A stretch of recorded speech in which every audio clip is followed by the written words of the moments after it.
In this video, we're given a time-varying force vector that's acting on a mass of 0.23 kilograms. And what we're trying to get out of this in part A is the position vector as a function of time for this object. And then in part B, we want to use the position vector to get the average velocity on a given time interval. Now, two of the key pieces of information are written into the problem up here. The object starts from rest, and that means the initial velocity components are both 0. And we're told it starts at the origin, and that means the initial position components are both 0. And then we get into finding the position vector, and really what we want to work with here is the acceleration vector, and then we can find its antiderivative twice in order to arrive at the position vector. So to get the acceleration vector from the force vector, we're going to have to use Newton's second law. So the acceleration as a function of time will just be that force vector divided by the mass of the object, which was 0.23 kilograms. So all we have to do is distribute that factor of 1 over 0.23 to all the terms. And I'll just round everything to 4 significant digits for now because I'm planning to round to 3 significant digits in my final answer. And this gives me 1.087 times t squared I hat plus a 4.348 t minus 2.174 j hat.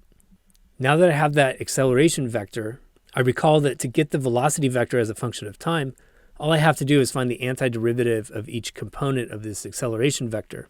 And all we have involved here is constants and powers of t, so we're going to use the power rule for all the terms. And so in my first term, I get a 1/3 times 1.087 times t cubed, and don't forget to put an additive constant in this. Remember, the antiderivative has the flexibility of an additive constant, and that additive constant depends on the initial conditions that we were given for the problem. And we'll apply those in just a second. And in our j hat term, we end up with a 1/2 times 4.348 times t squared minus a 2.174 t plus a second arbitrary constant c2. And at this point, we want to apply our initial conditions in order to nail down the c's. And I already know that the initial velocity in the x direction is 0, the initial velocity in the y direction is 0. And I can quickly see the only way this is going to happen if I replace t with 0. The only way I end up with a 0 for my x component is if c1 is equal to 0. And the same is true for the coefficient of j hat. The only way that initial value when I plug in t equals 0 is going to give me 0 is if c2 is equal to 0. So in this problem, we have the most friendly initial conditions possible because our arbitrary constants are coming out to 0. Just keep in mind that in general, you may not have such friendly initial conditions. So it's important to keep those c's in your antiderivatives. So we start cleaning things up. And in the first term, I have 0.362 t cubed I hat. In the coefficient of j hat, I have 2.174 t squared minus 2.174 times t, all multiplying j hat. And now I have to remember that to get the position vector from the velocity vector, I take the antiderivative of the components for a second time. And again, we're just using the power rule here. So I get the antiderivative of the x component of the velocity, and I get 1/4 times 0.362 times t to the 4th plus an arbitrary constant times I hat. Then for my j hat term, I get a 1/3 2.714 t cubed minus a 1/2 2.714 t squared plus another arbitrary constant. And you probably see what's coming here. My initial condition for the position was also the simplest possible one. And if I plug in t equals 0, the only way these two components are going to be equal to 0 is if these c's are equal to 0. And I'll clean things up and write down my position vector as a function of time. So now we know exactly where this particle is at every moment in time.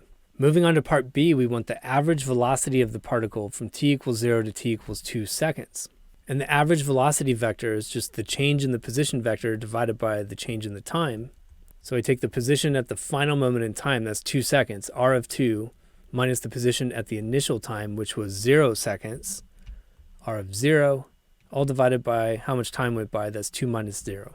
And things are pretty simple here because our initial position vector components are both 0. In other words, the initial position is the 0 vector, so it drops out of our calculation. I'll go ahead and move the factor of 2 in the denominator out in front and just call it a factor of 1/2, and I have 1/2 times r of 2.